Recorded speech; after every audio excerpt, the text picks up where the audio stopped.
painting a picture of what's going on in the actual event.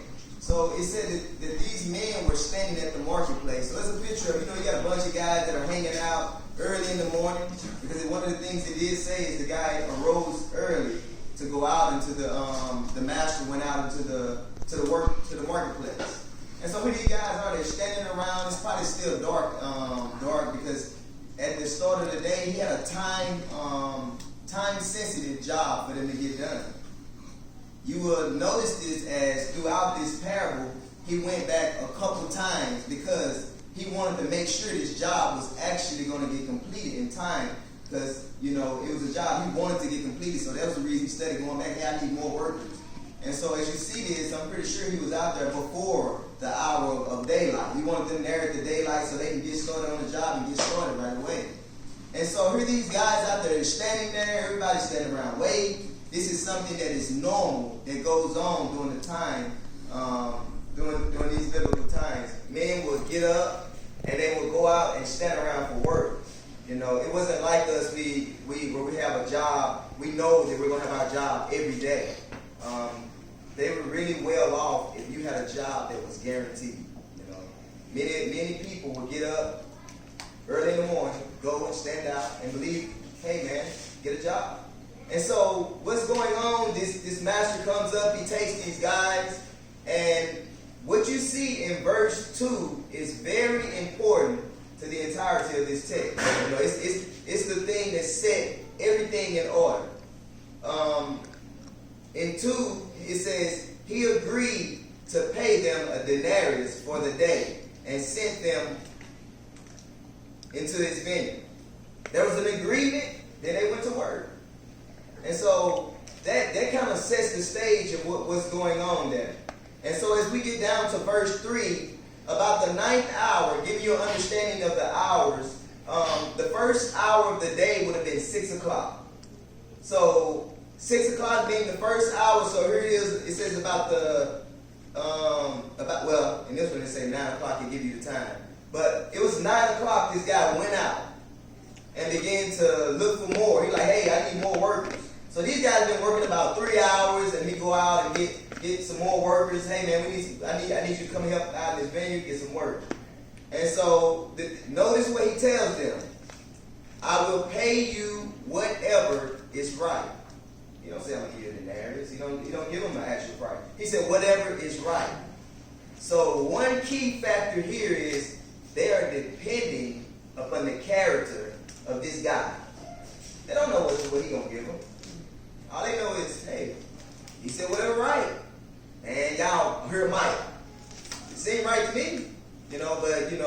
So the thing is that they're paying attention to the character of the person. That's what I want you to see. Did you have your hand raised? No, it's just true to think of when guest pastors come through the same thing. They kind of depend on that love offering in us to give out of our hearts and bless them, Amen. It's the exact same thought.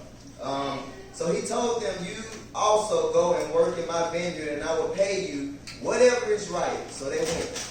So now we got another set of people out there working in the vineyard. You got one group that's been out there longer.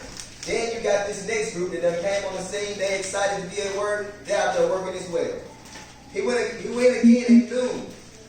And about the 3 o'clock in the afternoon, he did the same. And about 5 in the afternoon, he went out and found others. So here it is, 5 o'clock in the afternoon, he's still going out there and picking up people. And so you got to think of the mindset of the people who've been out on the field when they see more people coming. They're like, man, well, I guess we're going to get done quicker, right? They're not thinking about the pay. At least I don't think they are. They're like, okay, well, we're going to get done a little quicker. Either way, they are set to a certain time. They work from sun up to sundown. Either going to be more work tomorrow or it's not. So these guys are out there working. They see more people coming. And we're getting closer to the fun part.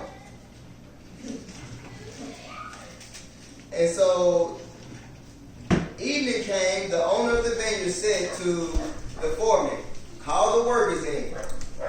And starting with the last, we're going to start paying them off. So everybody, just think about it. Everybody's lined up now. Everybody in line. And so he bring out the money, he give him a denarius. So he down here on this end, he done look down. Okay, you gave him a denarius. Okay, cool. this guy that walked with you. Think of that, the face. I just got here an hour ago. I got a whole day's wage because a denarius was considered a day's wage. This wasn't a good pay, a great pay, but it wasn't a bad pay. It was a pay they could maybe go out and give out 3 loaves of bread, maybe just enough to get by for that day. That's what it was. It wasn't this elaborate meal. I'm gonna go and kick back and I'm not gonna work no more. And so these guys are down on the end and they see this guy get a full day's wage. He had only been there 1 hour. So when he gets to me, I've been here the whole day. So I count them hours up. He gave him 1 for an hour. I'm gonna get about 12 coins. Shoot, it's a good payday, right?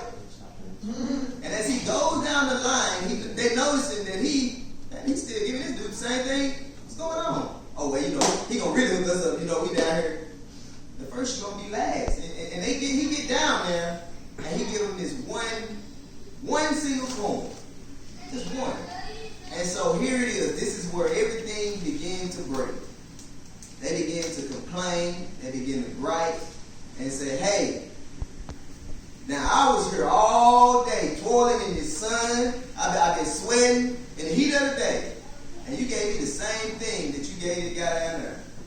You basically devalued me. I work a little longer and a little harder. I'm your best guy. So that is the grounds of where we're standing in this story. So let me ask you a question. Are there some things in life that appear to be unfair? As you think about life, think about it. Are there things that appear to be unfair? Is God fair? There are times when people are like, man, this is not fair. You can look at situations of life when family members get sick.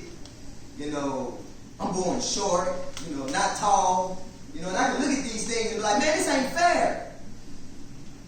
And we can begin to point the blame at God, like, God, you gave me the short end of the stick. Literally, right? But, the ideal is we begin to look to God and say, man, this ain't right, God. It's unfair.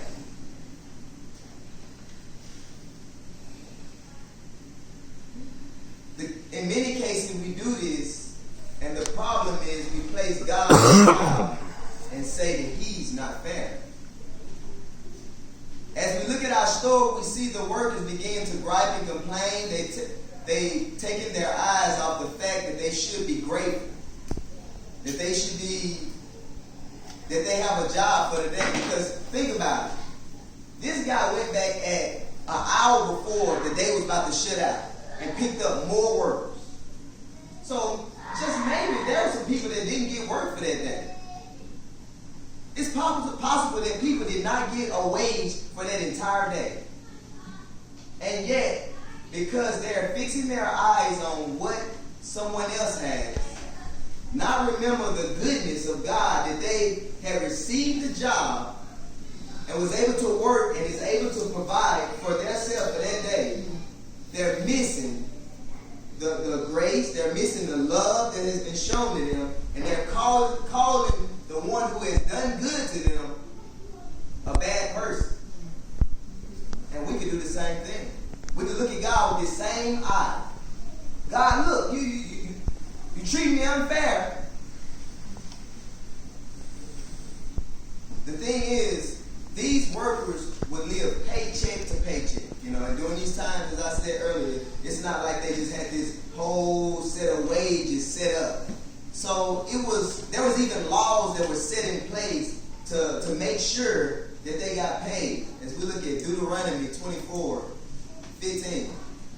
At his day thou shalt give him his hire.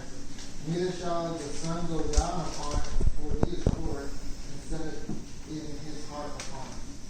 Lest he cry unto thee unto the Lord, and send okay, there you got that. At his day thou shalt give him his hire. Neither shall the sun go down upon him, for he is poor, and setteth his heart upon him.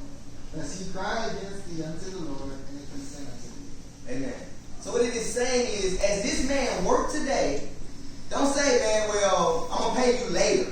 He said, pay him today. This was one of the laws that was set in order. It would be a sin, is what it was considered, for them to withhold from that man who has worked. It's almost in the mindset of don't muzzle an ox, as Lundo was referring to earlier. As he trade out the grain, don't make that ox just work with a muzzle over his mouth, just walking the ground all day. That's not right. Leviticus 19:13. You shall not oppress your neighbor or rob him. The wages of a hired worker shall not remain with you all night until the morning. Amen. Again, it's the same idea. You see, as I was saying, these guys have forgotten that they had been given a job. I could imagine they were first picked up. They were excited. You know, they got on the back of the truck as they were going down there. You know, well, they probably have a truck there. You know, probably oxen and rolling with. But you know, as they got on the back of this wagon and they're going down there, you know, they're all excited. They sit in the back. Now I'm gonna go out here and work hard. When I get out, they probably already talking about what they're gonna do with their wages when they get out of work, because they have agreed to the denarius. They know how much they get. Before they left, they already set the price. And so they're excited. They're going to go out there and they're going to work hard. As the day went on, more and more workers came. They began to change what they were looking at. Their eyes changed from the laborers and began to look at the people that were laboring. And so we can do the same thing.